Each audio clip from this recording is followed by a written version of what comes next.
Nagluksa ang industriya ng aliwan sa Pilipinas sa pagpanaw ng isang tunay na alamat, ang nag-iisang superstar, si Nora Aunor. Gulat ang buong bansa sa balitang pumanaw na si Nora Aunor. Ang kanyang pamana ay umabot sa milyon-milyong puso ng mga Pilipino. Agad na nagpaabot ng pakikiramay ang mga bituin ng showbiz bilang pagpupugay sa pinakamamahal na superstar ng pelikulang Pilipino. Inilarawan ni Dingdong Dantes si Nora bilang isang kayamanang hindi mapapalitan, isang huwaran para sa mga susunod na artista. Naalala niya kung gaano siya pinarangalan na makatrabaho si Nora at masilayan ang kanyang husay at dedikasyon. Ibinahagi ni Maricel Soriano na si Nora ang nagsilbing gabay at tagapayo niya noong nagsisimula pa lamang siya sa pag-arte. Sabi ni Maricel, higit pa siya sa superstar. Isa siyang guro, ina, at kaibigang totoo. Tinawag ni Sa Padilla si Nora bilang isang pambansang yaman. Inalala ang kanilang mga pagtatanghal sa entablado. Nagbahagi siya ng larawan nilang magkasama sa entablado. Aniya, mananatili sa puso ko ang mga sandaling iyon. Malungkot na inilahad ni Sharon Cuneta na si Nora ang naging inspirasyon niya at simbolo ng pag-asa para sa mga artista. Anya, kasama sa aking kabataan at mga pangarap si Ate Goy. Salamat sa lahat. 8. Bumaha ng alaala, video clips, at mensahe sa social media mula sa mga tagahanga ni Nora. Gamit ang hashtag na #SalamatNora, ipinagdiwang ng sambayanan ang kanyang mga hindi malilimutang kontribusyon. Bumida si Nora sa mga pelikulang Himala, 3 Taong Walang Diyos, at marami pang iba. Ang kanyang mga mata ay nagsasalita, at ang kanyang boses ay sumasalamin sa kaluluwa ng bawat Pilipino. Pinatunayan niyang hindi anyo kundi husay at puso ang batayan ng pagiging isang tunay na artista. Kilala si Nora sa kanyang kababaang loob at pagmamahal sa masa. Hindi kailanman lumimot sa kanyang pinagmulan. Hindi lang siya artista o mang-aawit, isa siyang tinig ng bayan, larawan ng tunay na Pilipina. Kahit may pinagdadaanan sa kalusugan, nanatili siyang aktibo at tapat sa sining hanggang sa huli. Ang kanyang huling paglabas sa publiko ay puno ng emosyon, sinalubong ng sigawan at luha ng mga tagahanga. Sa kanyang pagpanaw, nagtapos ang isang panahon, ngunit ang kanyang pamana ay mananatiling buhay magpakailanman. Nanawagan ang marami na gawaran siya ng titulong pambansang alagad ng sining bilang pagkilala sa kanyang kontribusyon. Pinatunayan ng pagmamahal ng bayan kung gaano siya naging bahagi ng buhay ng bawat Pilipino.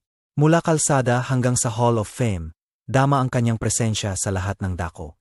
Hanggang ngayon, tinitingala pa rin siya ng mga kabataang artista bilang huwaran ng tunay na dedikasyon. Sa isang panayam, sinabi ni Nora na gusto lang niyang ipadama ang tunay na damdamin sa bawat pagganap. At nagtagumpay siya sa bawat papel, kanta, at ngiting kanyang ibinahagi sa mundo. Maaring na maalam na ang superstar, pero mananatili ang kanyang liwanag sa ating mga puso. Wika ng kanyang mga kasamahan, lagi siyang alalahanin ng may respeto, paghanga at pasasalamat. Ang buhay ni Nora Aunor ay kwento rin ng sambayanan, puno ng pagsubok, tagumpay at ganda.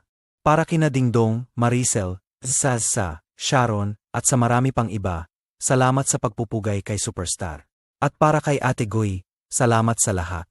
Ikaw ang aming nag-iisang superstar, magpakailanman. Pahinga ka na, Nora Aunor. Walang ilaw ang entablado, ngunit mananatili ang iyong tinig sa aming alaala. Bumaba na ang kurtina, ngunit ang iyong pagganap ay walang hanggan, hindi malilimutan kailanman. Nagluksa ang industriya ng aliwan sa Pilipinas sa pagpanaw ng isang tunay na alamat, ang nag-iisang superstar, si Nora Aunor. Gulat ang buong bansa sa balitang pumanaw na si Nora Aunor. Ang kanyang pamana ay umabot sa milyon-milyong puso ng mga Pilipino. Agad na nagpaabot ng pakikiramay ang mga bituin ng showbiz bilang pagpupugay sa pinakamamahal na superstar ng pelikulang Pilipino. Inilarawan ni Dingdong Dantes si Nora bilang isang kayamanang hindi mapapalitan, isang huwaran para sa mga susunod na artista. Naalala niya kung gaano siya pinarangalan na makatrabaho si Nora at masilayan ang kanyang husay at dedikasyon. Ibinahagi ni Maricel Soriano na si Nora ang nagsilbing gabay at tagapayo niya noong nagsisimula pa lamang siya sa pag-arte. Sabi ni Maricel, higit pa siya sa superstar. Isa siyang guro, ina, at kaibigang totoo. Tinawag ni Sa Padilla si Nora bilang isang pambansang yaman. Inalala ang kanilang mga pagtatanghal sa entablado. Nagbahagi siya ng larawan nilang magkasama sa entablado. Aniya, mananatili sa puso ko ang mga sandaling iyon. Malungkot na inilahad ni Sharon Cuneta na si Nora ang naging inspirasyon niya at simbolo ng pag-asa para sa mga artista. Anya, kasama sa aking kabataan at mga pangarap si Ate Goy. Salamat sa lahat. 8. Bumaha ng alaala, video clips, at mensahe sa social media mula sa mga tagahanga ni Nora. Gamit ang hashtag na #SalamatNora, ipinagdiwang ng sambayanan ang kanyang mga hindi malilimutang kontribusyon. Bumida si Nora sa mga pelikulang Himala, 3 Taong Walang Diyos, at marami pang iba. Ang kanyang mga mata ay nagsasalita, at ang kanyang boses ay sumasalamin sa kaluluwa ng bawat Pilipino. Pinatunayan niyang hindi anyo kundi husay at puso ang batayan ng pagiging isang tunay na artista. Kilala si Nora sa kanyang kababaang loob at pagmamahal sa masa. Hindi kailanman lumimot sa kanyang pinagmulan. Hindi lang siya artista o mang-aawit, isa siyang tinig ng bayan, larawan ng tunay na Pilipina. Kahit may pinagdadaanan sa kalusugan, nanatili siyang aktibo at tapat sa sining hanggang sa huli. Ang kanyang huling paglabas sa publiko ay puno ng emosyon, sinalubong ng sigawan at luha ng mga tagahanga. Sa kanyang pagpanaw, nagtapos ang isang panahon, ngunit ang kanyang pamana ay mananatiling buhay magpakailanman. Nanawagan ang marami na gawaran siya ng titulong pambansang alagad ng sining bilang pagkilala sa kanyang kontribusyon. Pinatunayan ng pagmamahal ng bayan kung gaano siya naging bahagi ng buhay ng bawat Pilipino. Mula kalsada hanggang sa Hall of Fame, dama ang kanyang presensya sa lahat ng dako. Hanggang ngayon, tinitingala pa rin siya ng mga kabataang artista bilang huwaran ng tunay na dedikasyon. Sa isang panayam, sinabi ni Nora na gusto lang niyang ipadama ang tunay na damdamin sa bawat paggana.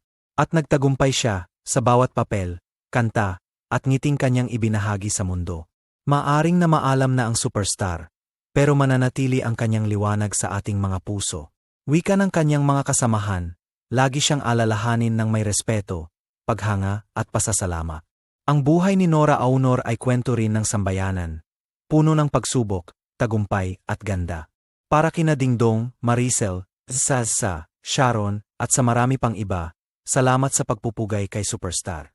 At para kay Ate Goy, salamat sa lahat. Ikaw ang aming nag-iisang superstar, magpakailanman. Pahinga ka na, Nora Aunor.